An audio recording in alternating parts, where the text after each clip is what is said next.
Bien, vamos a continuar con la serie de Escuela Dominical que tenemos en el tema de Satanás y los ángeles caídos. Y hago la aclaración cada vez por qué es que estamos estudiando el tema. No es una simple curiosidad para saber del mundo oscuro y de los demonios. Es que nosotros debemos conocer al enemigo con el cual tenemos que luchar.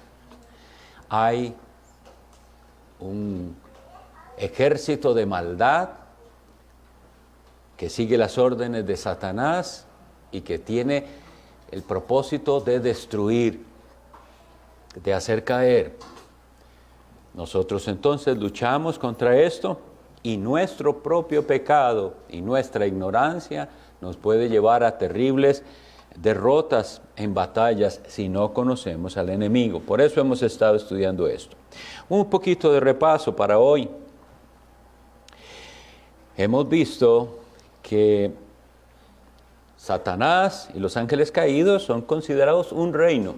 Jesucristo así lo dijo en el Evangelio de Mateo, en el capítulo 12, los versículos 25 y 26 nos dicen: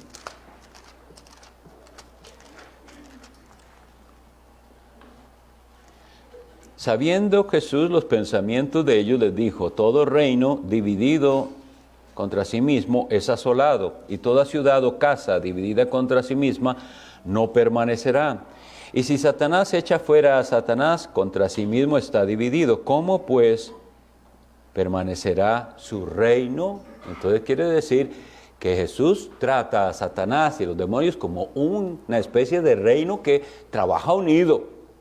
No están divididos, tienen un propósito común que es, como les decía, la destrucción de los seres humanos, es luchar contra Dios. Y después les dice: y si yo echo fuera los demonios por Belcebú, ¿por quién los echan vuestros hijos? Por tanto, ellos serán vuestros jueces. Y aquí habíamos visto que esto nos comprobaba que la práctica de exorcismo era común entre los judíos, porque les está diciendo: ¿por quiénes los echan vuestros hijos? Él les está diciendo: ustedes también tienen esa práctica de expulsar demonios, aunque era diferente. Como les dije, Jesús no hacía exorcismos en cuanto a ese rito, ni nosotros estamos llamados a hacerlo, pero sí a expulsar al demonio. Y Jesús les dice después: pero si yo, por el Espíritu de Dios, echo fuera a los demonios, ciertamente ha llegado a vosotros el reino de Dios. Esta parte es importante tenerla presente en todo el estudio, porque Jesucristo está diciendo que esa expulsión de demonios era una muestra de que ha llegado el reino de Dios.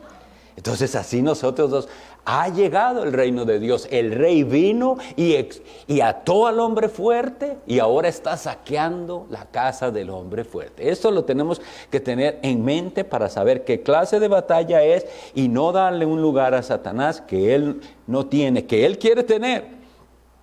Ahora, también vimos que hay rangos diabólicos. Hay dos citas que tenemos que tener presentes. Una está en Mateo 17, 21. Cuando Jesús llega y ve que sus discípulos habían tratado de expulsar a un demonio de un joven y no habían podido, él después, cuando ellos preguntan ¿por qué no pudimos?, él les explica que hay géneros y le dice: este género, o sea, esta clase de espíritu maligno, con nada sale sino con ayuno y oración. Y con eso habíamos tenido una seria reflexión de que Jesús está diciendo, sí, que hay cierto tipo de demonio que tiene más poder que otro. Y que había que ser consagrado al Señor, porque eso es de lo que nos habla ayuno y oración, ¿no es así? De gente que está consagrada al servicio de Dios, olvidándose de todas las cosas para consagrarse al Señor y recibir de Dios ese poder espiritual para echar fuera a Satanás. Eso es lo que Él les dice. Ahora, aplicación. Nosotros también luchamos con demonios, no necesariamente con endemoniados de este tipo. Y después vamos a ver los casos que se pueden dar. Pero el asunto es que tenemos lucha contra demonios y no estamos preparados, Iglesia del Señor. Tenemos que ser humildes y decir, no somos gente de ayuno y oración que pueda echar al demonio.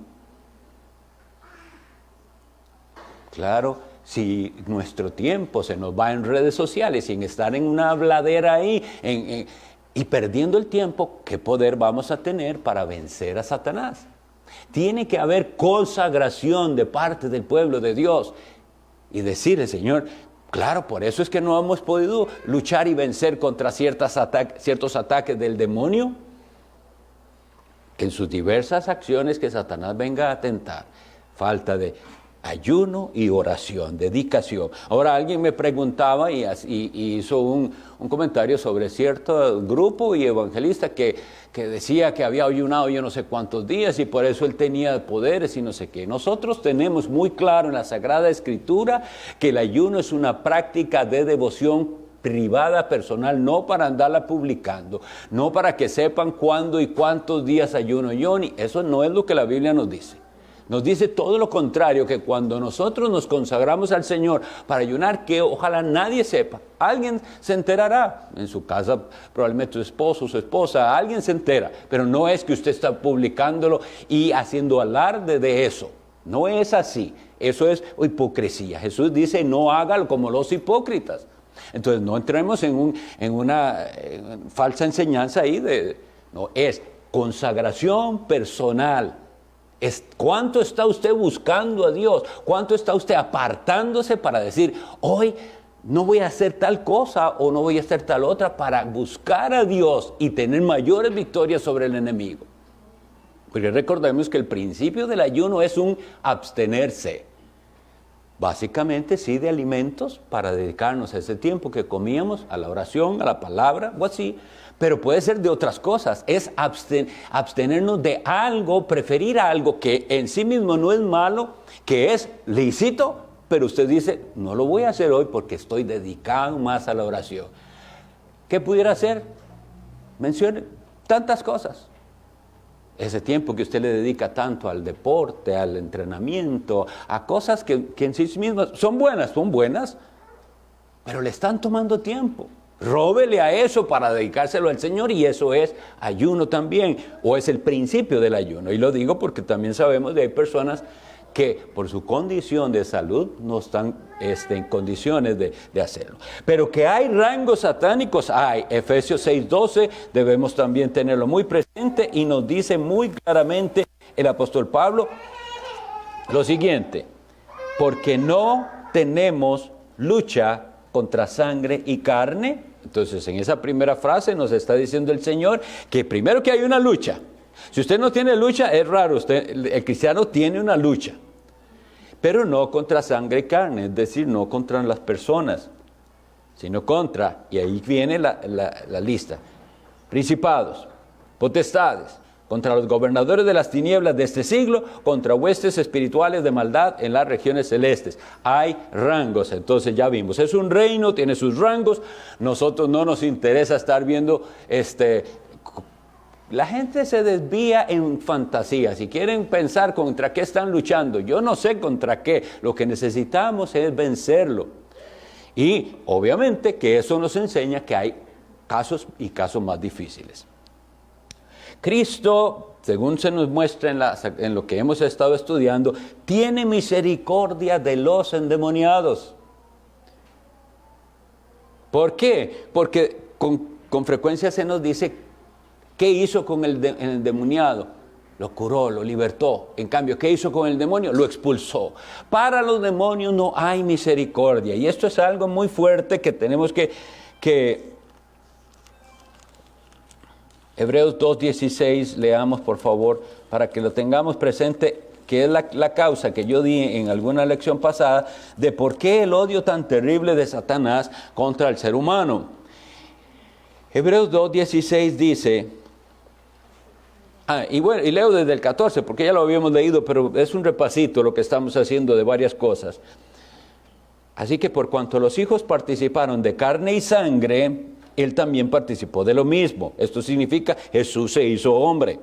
Para destruir por medio de la muerte, o sea, por la muerte de Jesús en el Calvario, destruye al que tenía el imperio de la muerte, esto es al diablo, y librar a todos los que por el temor de la muerte estaban durante toda la vida sujetos a servidumbre, porque ciertamente no socorrió a los ángeles, sino que socorrió a la descendencia de Abraham.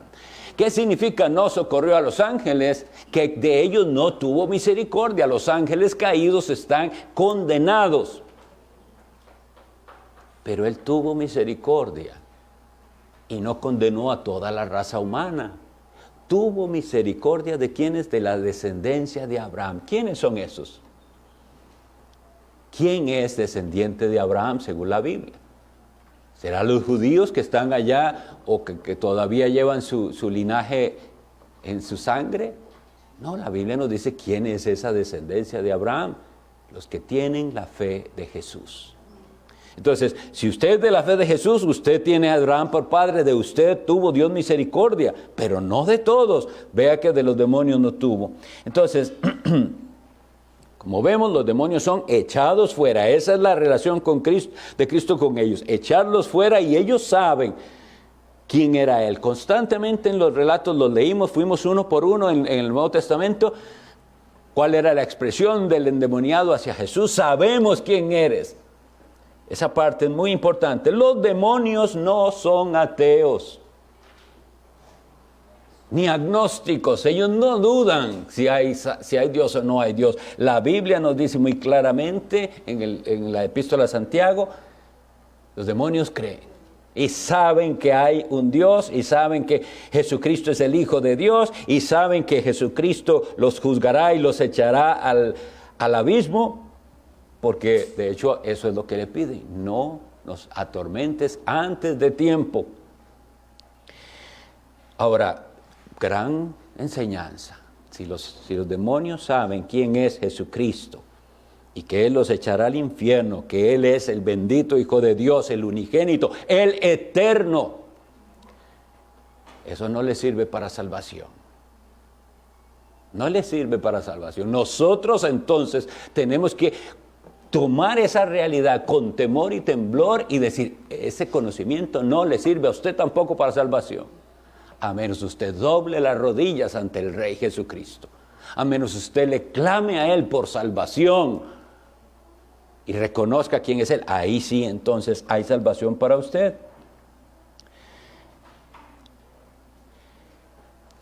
Esta expresión que nosotros leímos de Jesucristo explicando, voy a leer Lucas 11:20.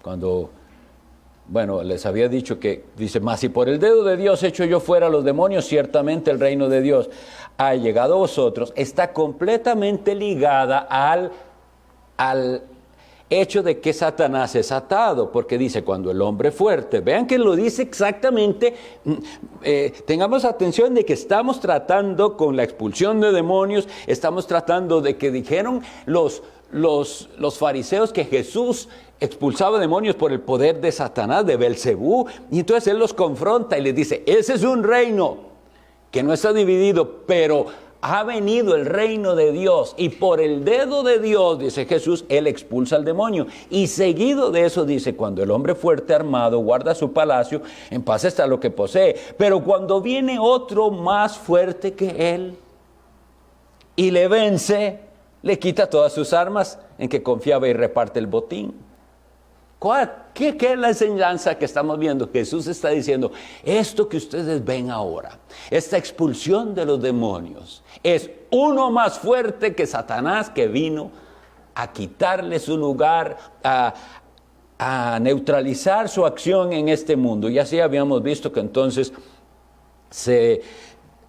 ya no podía impedir que la luz llegara a todas partes del mundo. Mucho de esto que estoy diciendo, mis hermanos, ustedes pueden ver que es repaso, pero que necesitamos todos tenerlo bien claro, bien presente. No venimos a simplemente llenar nuestra cabeza de información. Debemos entender, y esto que tiene que ver conmigo, ¿cómo va a aplicar eso a usted a su vida? ¿Cómo va a vivir usted teniéndole miedo al diablo, derrotado o venciendo sobre el enemigo? ¿Y de qué depende? De entender quién es Jesús y lo que Jesús hizo.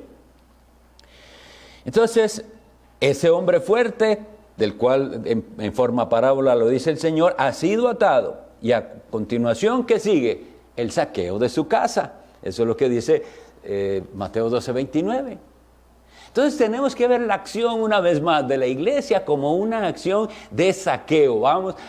Jesucristo va adelante y nosotros detrás vamos saqueando y botándole las puertas al reino del enemigo. Recuerden cómo es que considero yo que debemos interpretar la frase: las puertas del Hades no prevalecerán. Son las puertas de esas fortalezas del enemigo que no prevalecerán. Lo hemos visto muchas veces, o algunos, como si fuera que más bien el enemigo viene y ataca y nosotros estamos aquí y no va a poder hacernos nada porque la puerta es bien fuerte. No, es al revés. Él es el que está ahí y nosotros vamos a botarle la puerta. Entonces no prevalecerá significa le vamos a botar la puerta y saqueamos. Vamos avanzando el reino de Dios. Entonces cuando la iglesia tiene esa manera de entender, vamos victoriosos. Vamos avanzando, no es una posición derrotista y entonces aquí estamos nada más esperando que Cristo venga, que Titos.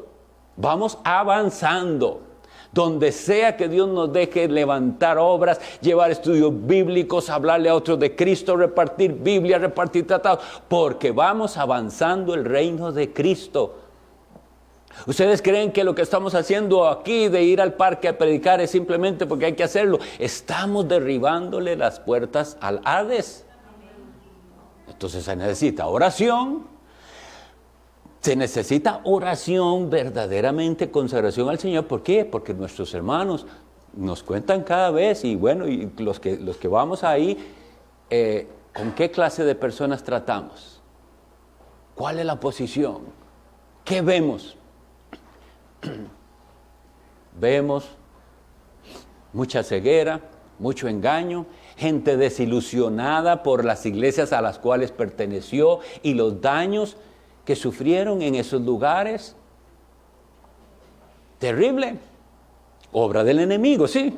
Vienen de una iglesia donde era un desastre y se tiran al mundo, como dicen ellos, y a las drogas y a lo que sea. ¿Qué es eso? Sino obra del enemigo. Y entonces, ¿qué vamos nosotros? En el nombre de Cristo, a vencer y a traer la luz a ese que estaba en tinieblas. Entonces, bueno, nosotros vimos entonces que había la práctica del exorcismo, Mateo 12:27 y Hechos 19:14. ¿Recuerdan en Hechos 19:14 que había unos hijos de un tal Esceva y practicaban esto? Y ellos tienen la práctica o tenían la práctica de estar expulsando demonios. Pero esto es completamente diferente. Esto no es una cura momentánea, temporal. Esto es liberación verdadera, la que hace Cristo y su iglesia. Quisiera leer Hechos 19:19.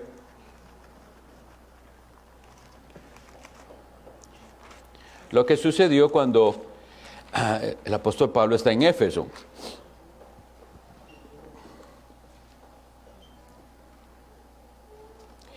Y voy a leer a partir del versículo 17.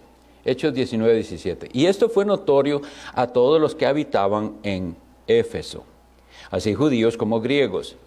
Y tuvieron temor todos ellos, y era magnificado el nombre del Señor Jesús. Y muchos de los que habían creído venían confesando y dando cuenta de sus hechos. Asimismo, muchos de los que habían practicado la magia trajeron los libros y los quemaron delante de todos. Y hecha la cuenta de su precio, hallaron que era 50,000 piezas de plata. Vean lo que produce la verdad. ¿Cuánto quemaron? 50,000 piezas de plata es mucho dinero. Pero cuando hay una comprensión de que eso es basura, ante el glorioso evangelio, lo tienen por lo que es basura y lo queman. Pero hoy en día no vemos eso, sino que vemos la gente queriendo tener un pie en el mundo y otro en la iglesia, y se hizo cristiano, pero no abandona el mundo, ni las prácticas mundanas, ni las supersticiones. Aquí vemos gente cambiada. Primero lo demuestran en que confiesan. Dice, confiesan, dan cuenta de las prácticas, de las brujerías y de las locuras que estaban, y reúnen todo, hasta los libros, y los queman. Hay registros históricos, estuve leyendo que hay registros históricos que describen precisamente en la ciudad de Éfeso artefactos que se usaban para la brujería y libros de conjuros con palabras ahí extrañas para sus hechizos. Todo eso existía, todo eso, muchos se convirtieron. El poder de Dios saqueó la casa del hombre fuerte. Ahí está Pablo, ahí están los otros, con la verdad de Dios. ¿Cómo hizo? Con la verdad de Dios, con la luz de Dios. Se expulsan las tinieblas y se va Satanás, se va con sus engaños, y ahora tenemos gente libre. Ahora, quisiera revisar un momento lo que enseña Mateo 12:43. Para que veamos la gran diferencia entre lo que hacían los exorcistas y lo que hace Cristo. Mateo 12:43. Cuando el espíritu inmundo sale del hombre, anda por lugares secos, buscando reposo, y no lo halla. Entonces dice, volveré a mi casa de donde salí. Y cuando llega, la halla desocupada, barrida y adornada. Entonces va y toma consigo otros 7 espíritus peores que él, y entrados moran allí, y el postrer estado de aquel hombre viene a ser peor que el primero. Así también acontecerá a esta mala generación. Hay 2 cosas que se dicen aquí. Una es lo que podía suceder con esos que a través de sus conjuros y exorcismos parecían sanar al endemoniado. Y dice que quedaba libre por un tiempo. También nos dice el estado del espíritu inmundo. Anda por lugares secos buscando reposo y no lo halla. Esa es la vida del demonio. Y esa es la vida de algunos también, que no encuentran reposo por no estar en Cristo. Entonces no se trataba simplemente, en el exorcismo lo que importaba era un alivio, ¿entienden? Venían, hacían su conjuro, le echaban fuera supuestamente al demonio y, bueno, sí, parece que se iba. Y tenía una especie de alivio, pero ¿qué notan aquí? ¿Cómo está esa casa? Una casa donde no hay dueño, parece. No, entonces, un exorcismo, un simple exorcismo, no es lo que se necesita, sino la acción poderosa del Espíritu Santo en el corazón del hombre, para que ahora, como dice la Biblia, para que habite Cristo por la fe en vuestros corazones, Efesios 3. Eso es ser cristiano, para que habite Cristo por la fe en el corazón. Y si Cristo habita, ya no habita Satanás más. Así que no puede ser esas cosas que dicen que es cristiano pero tiene al demonio y que no puede ser. La gran realidad es que no es cristiano. Quiere pensar que es cristiano pero no lo es. Si está Satanás reinando, no es cristiano. El Espíritu Santo de Dios actúa de tal manera que la persona es no solo aliviada, es que ese demonio es echado para afuera y como le dijo Jesucristo, y no entres más en él. Eso es lo que es liberación. No esa cosa de que le entra el demonio y le vuelve a salir y le vuelve a entrar. No, mis hermanos, no puede ser así. Es el poderoso evangelio de Cristo. Entonces aquel corazón del hombre que había sido agobiado por el demonio, ahora es habitado por el Señor Jesucristo por medio de su Espíritu Santo. La oposición, nosotros vamos a tener momentos para eventualmente, para ver casos documentados de posesiones demoníacas y nuestra posición y qué pasaría cuando nosotros lo enfrentemos. Va a haber su momento. Pero lo que quisiera que veamos es la acción diabólica de otras maneras. Cuando Jesús y la iglesia primera estaba avanzando ese reino, se manifestó de cierta manera.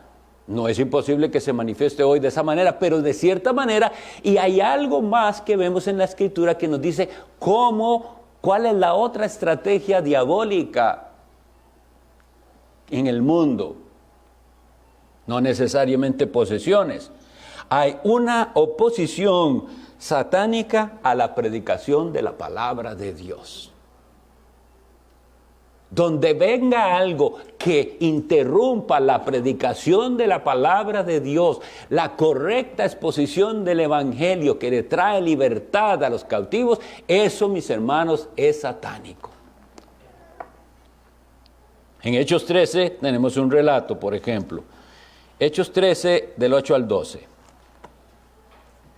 Dice así la Escritura. Bueno, versículo 6, 13:6. Y habiendo atravesado toda la isla hasta Pafos, llegaron a cierto mago, falso profeta judío llamado Bar Jesús, que estaba con el procónsul Sergio Paulo, varón prudente.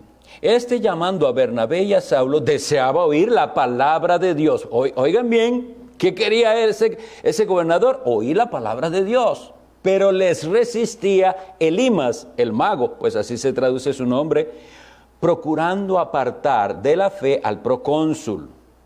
Entonces Saulo, que también es Pablo, lleno del Espíritu Santo, fijando en él los ojos, dijo, oigan lo que dijo, oh lleno de todo engaño y de toda maldad, hijo del diablo, enemigo de toda justicia, ¿no cesarás de trastornar los caminos rectos del Señor? Ahora pues, he aquí la mano del Señor está contra ti, y serás ciego y no verás el sol por algún tiempo. E inmediatamente cayeron sobre él oscuridad y tinieblas, y andando alrededor buscaba quien le condujese de la mano. Entonces el procónsul, viendo lo que había sucedido, creyó maravillado de la doctrina del Señor. ¿Qué ven ustedes aquí? ¿De qué se maravilla el procónsul? De la doctrina del Señor. No simplemente de un despliegue de poder y de algo que mágico lo que hizo. De la doctrina del Señor. ¿Y a qué se oponía este mago? Porque era agente del diablo. Que no escuchara la palabra de Dios. Tenemos muy claramente entonces aquí que esta es una de las formas terribles en que actúa Satanás. Procurar que alguien no escuche la palabra de Dios. ¿Lo ven claro ahí? Ruego a mi Dios que lo vean claro. Miren lo que dice. Él deseaba oír la palabra de Dios, pero se le resistía el mago, el agente del diablo. Ahora sí. La cosa es, ¿cuál es su Elimas?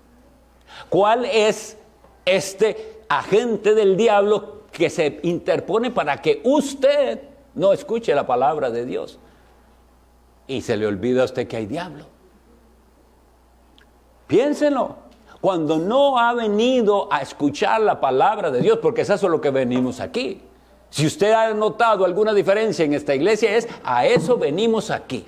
No venimos a brincar ni a cantar, a la palabra de Dios, eso es lo que venimos. A ser instruidos en la enseñanza del evangelio, que es Dios hablándonos por su Espíritu Santo a través de la Biblia y solo la Biblia. Entonces, piénselo, cuando no ha venido ¿tiene una verdadera razón?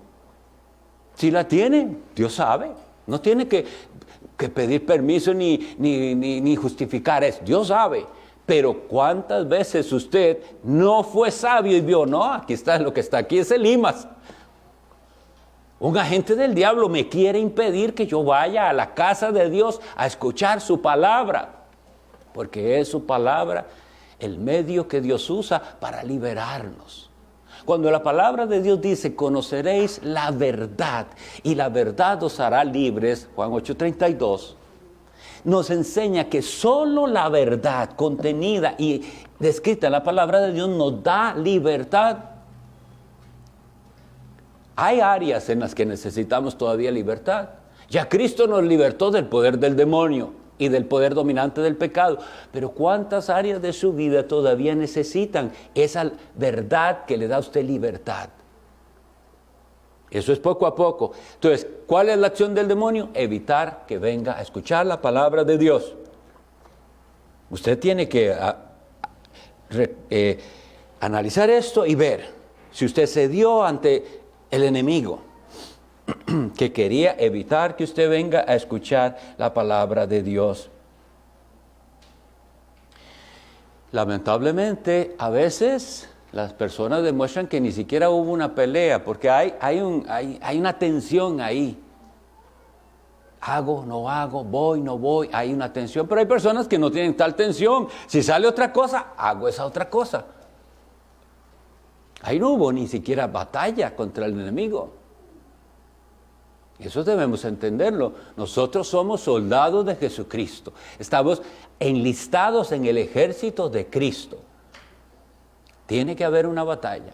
Nuestra lucha no es contra sangre y carne. Es decir, no le eche la culpa a alguien por no venir a la iglesia. O a algo. Nuestra lucha es contra principados y potestades y gobernadores de las tinieblas de este siglo, huestes espirituales de maldad en las regiones celestes. Y pongo el ejemplo de venir a escuchar la palabra de Dios porque es lo principal. Pero ¿cuántas otras cosas vendrá el enemigo a impedir que usted haga? Resulta que el momento en que usted había apartado para leer la Biblia, algo pasa. Algo se lo impide. ¿No vio ahí al diablo? En el momento que usted apartaba para tener su espacio de oración personal, algo pasa. Hay diablo y hay demonios. Aprendamos a pelear contra ellos y quitemos entonces de la mente que solo está entre los que se revuelcan y echan espumarajos, lo cual pudiera suceder. Pero no está solo ahí. De hecho, vamos a ir en estos últimos minutos a algo que veamos que es lo que yo veo en el engaño del demonio, por donde ahora se fue. Ahora, antes estaba todo en oscuridad, eso lo he insistido mucho. Antes había oscuridad completa en el mundo. Cristo vino la luz y la luz comenzó a salir desde ahí de Israel a todas partes del mundo. Jerusalén, toda Judea, Samaria y hasta lo último de la tierra, por el poder del Espíritu Santo. Y ahí está, la luz esparciéndose. Pero entonces Satanás toma otra táctica. Vamos a ir a ella. Segunda de Timoteo, capítulo 3.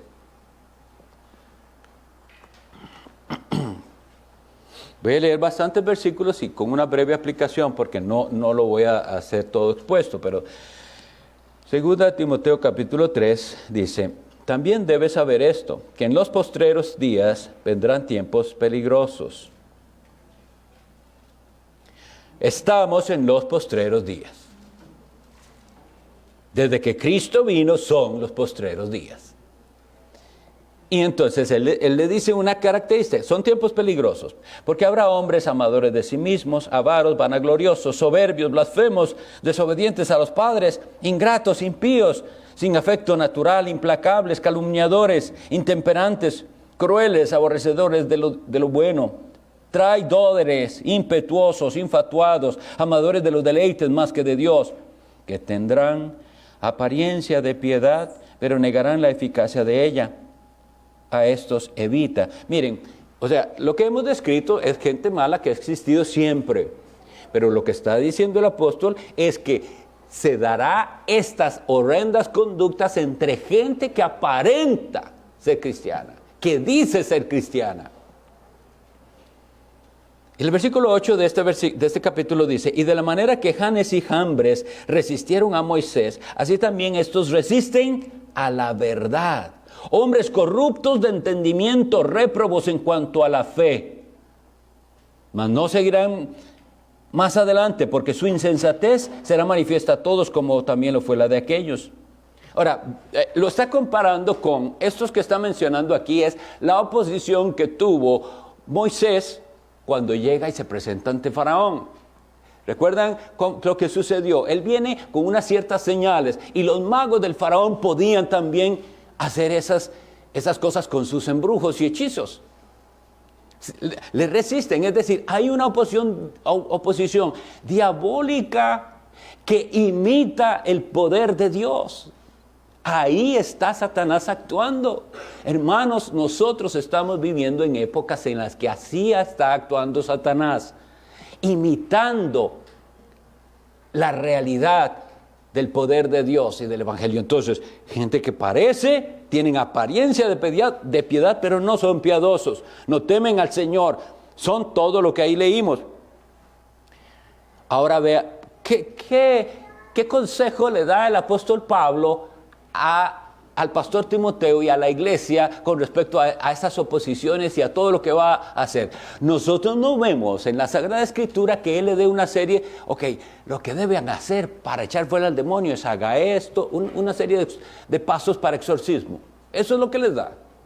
No, él lo que les dice, pero tú, ¿cómo se combate eso? Pero tú has seguido mi doctrina, conducta, propósito, fe, longanimidad, amor, paciencia. O sea, es una vida en la palabra y practicando la palabra. Ahora en el capítulo 4 nos dice y sigue, te encarezco delante de Dios y del Señor Jesucristo, que juzgará a los vivos y a los muertos en su manifestación y en su reino. ¿Qué le dice?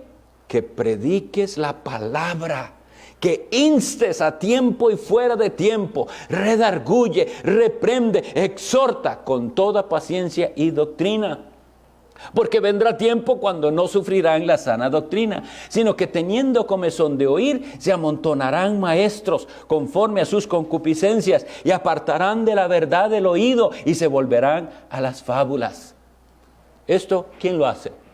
¿Quién hace que se pongan en esas fábulas y con esas doctrinas atractivas al ser humano y desviándolos de la verdad? Bueno, 1 Timoteo capítulo 4. Pero el Espíritu dice claramente, ¿cuál Espíritu? El Espíritu Santo, que nos revela la verdad por su palabra. Dice, pero el Espíritu dice claramente que en los postreros tiempos algunos apostatarán de la fe, es decir, se desvían, se extravían de la verdad, escuchando a espíritus engañadores y a doctrinas de demonios, por la hipocresía de hombres mentirosos que teniendo cauterizada la conciencia, etc. Entonces hagamos entonces una revisión de lo que nosotros vivimos, porque no estamos viendo frecuentemente en nuestro contexto gente con estas manifestaciones diabólicas que hemos leído en las clases anteriores, ¿verdad? No los vemos así. Pero entonces, ¿qué es? ¿Que no está actuando Satanás? Actúa de esta manera.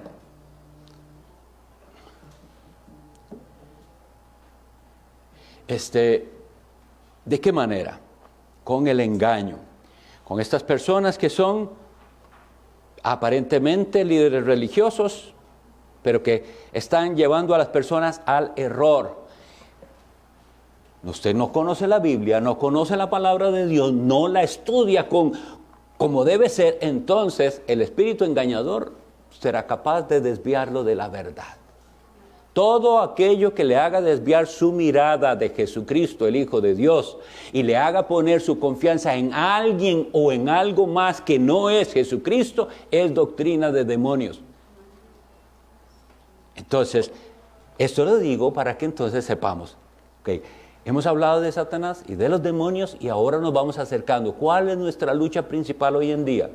Contra el error, contra la apostasía.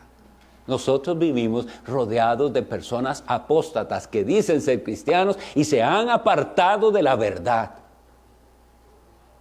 Nuestro mensaje es un mensaje liberador. Con la verdad de Dios vamos a ir con la luz de Dios a alumbrar al que está en tinieblas y a decirle al pecador que hay esperanza únicamente en Jesucristo, solo en Él. Y vendrán otros y le darán otras soluciones. Y la gente pasa de una superstición a otra con facilidad, pero a la verdad no vienen. Por eso tenemos que insistir. ¿Qué le dijo Pablo a Timoteo? ¿Cómo combate eso? Delante de Dios y de su Hijo Jesucristo, predique esta palabra de Dios a tiempo y fuera de tiempo. Este es el centro. Y de aquí procede todo lo que necesitamos, hermanos. Que el Señor los bendiga. Tenemos un breve receso antes del culto.